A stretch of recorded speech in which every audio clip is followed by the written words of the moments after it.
guys, welcome to Boss. Today we are talking about toxicity at the workplace.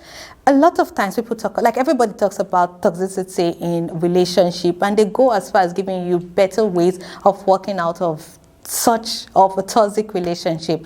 But when it comes to bullying at your workplace or toxicity, working in a toxic environment, most people don't give you advice because they feel that is the responsible thing to do. Like, you need to work. When you work, you're responsible. No one would ever tell you, oh, are you fine where you're working? People don't care about that.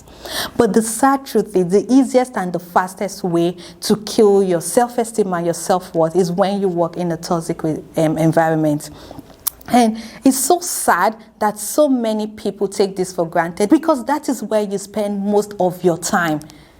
Like, there is just a conflict interest when it comes to working in a toxic environment, I beg your pardon, because that is where your means of livelihood is achieved and your self-esteem is also being destroyed. Like, just imagine you've gotten your daily bread, but when it comes to your self-worth, you feel like you're nothing. Like, do you understand? As at this day last year, I was working in a very toxic environment that today will make a year that I got to, and I cried. I cried because it got to me that I could not take it. Like, it was that bad. I was feeling depressed. I was feeling intense sadness. Like, have you ever experienced it? So today, and I cried to the extent that my chest was so tight I could no longer breathe. Like, it was that bad. Are you going through bullying, any form of bullying in your place of work? Are you going through, like, people would always ask me, who do you think is the worst to work with? Is it the male or the female? I tell people, it has got nothing to do with gender. The worst people to work with is an unintelligent boss, either male or female. As long as you're unintelligent, it is difficult to work with you. I remember then, fun job. I love the job because when it comes to customer care or HR, counts me there. Like, I love to deal with people. I love to work with people. So this job was like a fun job for me. You resume 9, you close 5, and everything. Like, this is just boss, where you get to speak your truth without being judged. So this is just my truth, right? So, because for some other people are still working with them. For some other people, it might just be like the perfect environment and everything. But for me, it was toxic because of a lot of things. Number one, because of I can't call him my boss, like, no. So I would use the word manager. My manager was a good person, I would say. Like, to be realistic, he was a good person, but not smart and not intelligent. So, and I tell people it's okay to be brilliant and not intelligent. Like, it's okay. But most people take the role of leadership for granted. And these people, my job is a supposed multinational, and these people came and they took, because of Nigeria does not have structure, right? And the level of poverty in the country is crazy. When people talk about poverty, most people feel it is you not having money. No, I'm talking about your mindset, your mentality. There are people who have the craziest of mentality and you'll be wondering, like, for goodness sake, are people still like this? My manager was somebody that is very brilliant. I would say probably brilliant when it comes to writing and everything, but his philosophy to life. There are people who feels like they work better with their tribes, and I understand that. So he's tribalistic. He feels for a very long time, I thought I was assuming that, until I had a conversation with this guy we report to abroad, who is also an employee, but we report to him, so he would report to the manager or something. Until I had this conversation with him, and he was telling me that, wow, I would love to talk to you again. Have you been in this organization for a very long time? Like, yeah, I've been in the organization for a long time. And he said, oh, it means you're not a Yoruba person. And he confirmed that what I was thinking of him being tribalistic, it was actually true. And the thing is, every Monday while we're in the meeting, when you call people names every day, that is a wrong leadership attribute. Every Monday when we get to work, it would, or sometimes emergency meeting, it would backlash people. Like, it would generalize, oh, why do you people cheat? Why are you people liars? Why are you this? Why are you that? He's embarrassed, he's sad because he's a Nigerian and everything. And I'm like, for goodness sake, the people who cheat, they get promoted because of you. Okay, that's by the way. I really don't want to talk about those things.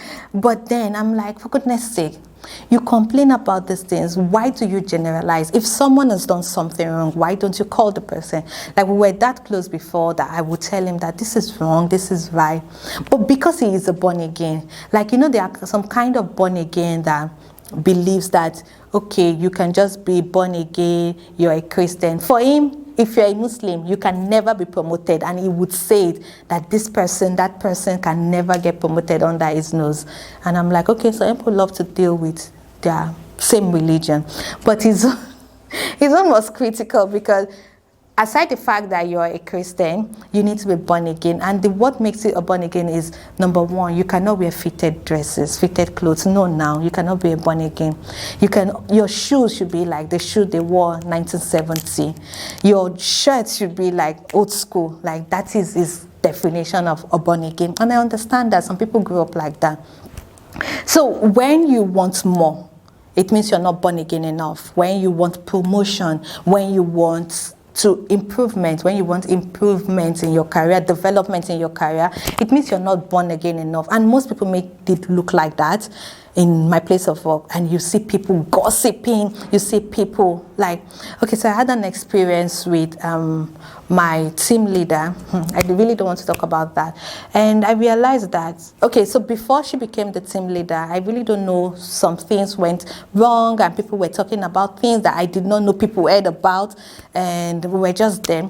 And suddenly she told me that I should understand that I am well respected in that team. I'm like, for goodness sake, I'm really not someone you see immediately and you love. But when it comes to respect, because I respect people, for goodness sake, don't you think I deserve respect? Right? And someone else, another team leader who was supposed to be like my former team leader, and you know that people are really terrible, that while there was a time she wanted to leave the place, our place of work, and she wanted like a boyfriend then to be the team leader and everything. And she came to meet me, and we're talking about ways forward, ways to do it and everything, not knowing that she was someone that was saying terrible things about me. Like, that is life. That is how toxic the environment was for me. And she came, I don't know what transpired between them, and someone came to tell me that, look at what they said about me, look at what they did about, she just came to tell me, and I could not stay again. Like, I felt so bad, like I felt so sad, and I did not know that this thing that I felt like, okay, I just felt like, because I understand that this manager is unintelligent and poverty-stricken, has a poverty-stricken mentality, and is tribalistic, and like so many things. I just felt like there is nothing he would say that would get to me, not knowing that I was wrong.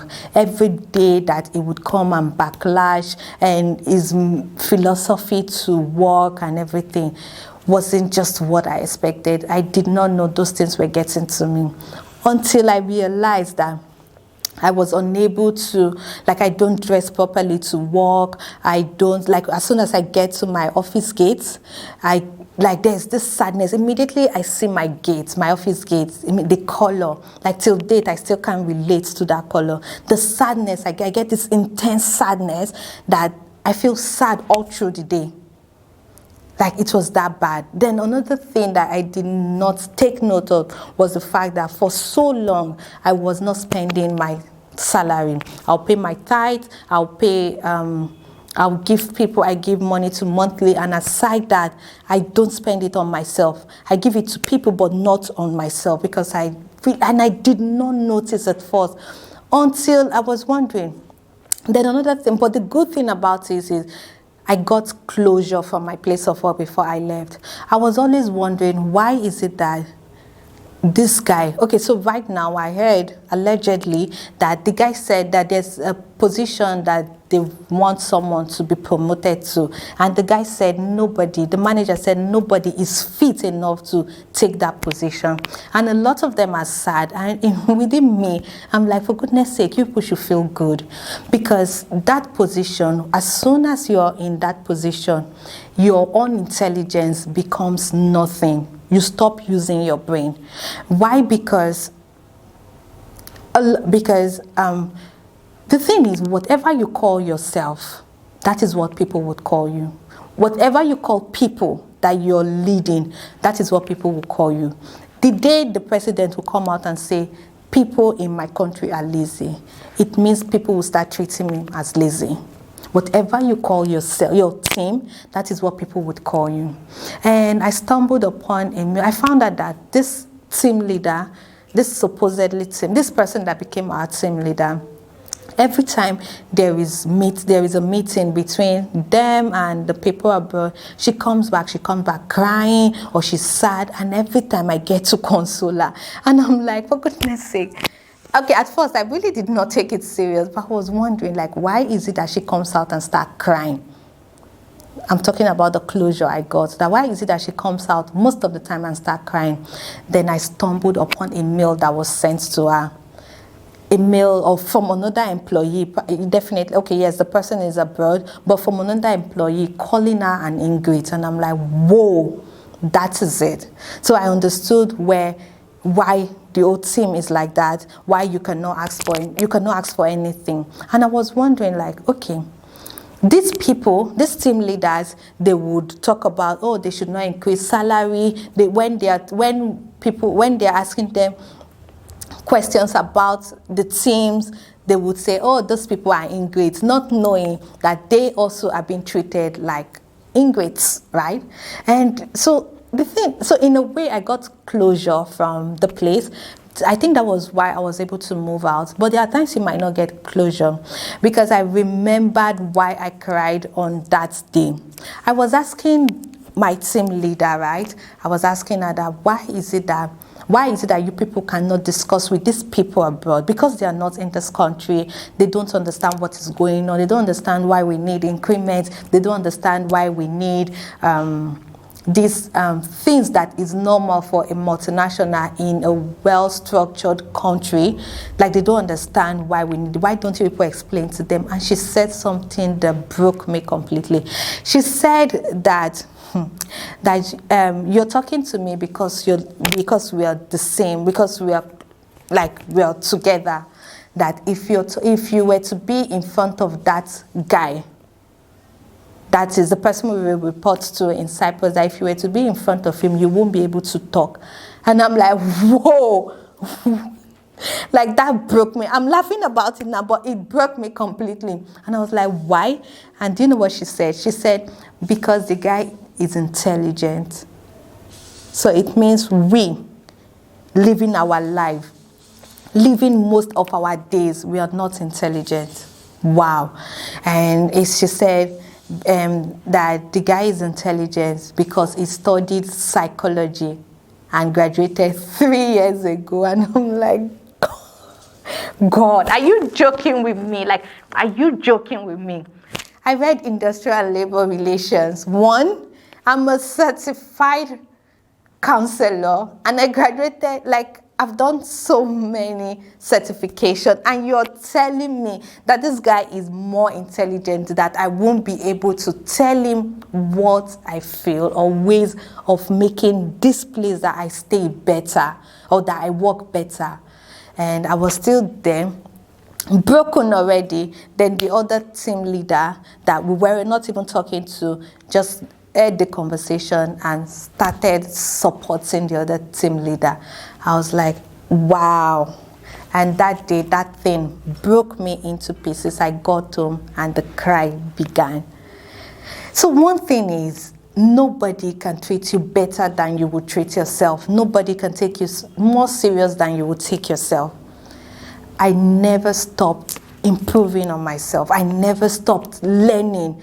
I never stopped doing what I feel I wanted to do. I never stopped dreaming of what I wanted for myself. And that was what kept me.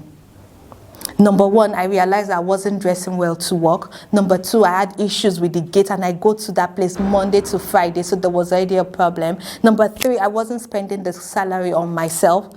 Can you see there was a lot of problem? And number four, as soon as I get to my place of work, my spirit is broken completely every day, 5 days a week. That is a problem. But one thing that kept me going was the fact that I never stopped dreaming. I never stopped working. I never stopped improving on myself. I don't need you to believe in me before I believe in myself. Like, I never stopped growing, and that worked. So as soon as I got broken completely, that I realized these things I've mentioned, I left the job. And I left with complete closure when I say that. And I left with this fulfillment. And for you listening, you need to, like, I know, understand that everybody cannot be an entrepreneur, everybody can, like, but you just need to keep growing. You don't stop growing, you don't stop learning, you don't stop improving on yourself. You don't stop sending in your CVs. You need to improve yourself. Take it serious, improve yourself and send your CV. Make your CV, make sure your CV is good. Like, you just need to keep growing and keep developing on yourself. Keep developing yourself. So that was my experience, and you just need to be good to yourself, right? It is not optional. It is a must. Be good to yourself. My name is Kemi Fakulijo. Bye.